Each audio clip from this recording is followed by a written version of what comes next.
এই গরমের মধ্যে নিজের স্কিনটাকে পুড়িয়ে যে মানুষটার জন্য গিফট কিনতে গেলাম, সে মানুষটাকে যদি খুশিই না করতে পারলাম, তাহলে কেমন মাসি? তা এই হলো আমাদের জই। তা জইয়ের জন্য আমি গিফট কিনতে গেছিলাম, কিন্তু বক্সটা তো ফাঁকা। তা চলো, এর আগে তোমাদের সাথে শেয়ার করেছিলাম যে গরমের মধ্যে আমরা ভর দুপুরবেলায় গেছিলাম লালবাজারে। তোমাদের দাদা ভাইয়ের একটা কাজ ছিল, তারপর আমার মনে পড়লো যে কি গিফট দেওয়া যায়। তো চলো একটা ঘড়ি গিফট করি। তা এই ঘড়িটা আমার পার্সোনালি ভীষণই ভালো লেগেছিল, মানে বলতে পারো এক নজরেই পছন্দ। যদি গিফট না হয়ে নিজের জন্য হতো, তাহলে আমি অবভিয়াসলি কিনে বাড়ি ফিরতাম। কিন্তু না, আমার বোনঝির জন্মদিন বলে কথা, ওকে তো পছন্দের গিফটটা দিতেই হবে।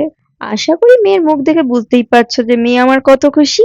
মেয়ে খুশি, আমিও খুশি। তো এই ছিল আমাদের ছোট্ট ব্লগ। ভালো লাগলে অবশ্যই একটা লাইক করো, কমেন্ট করো। যারা আমাদের চ্যানেলে নতুন তাদেরকে বলবো অবশ্যই চ্যানেলটাকে সাবস্ক্রাইব করে আমাদের পাশে থেকো।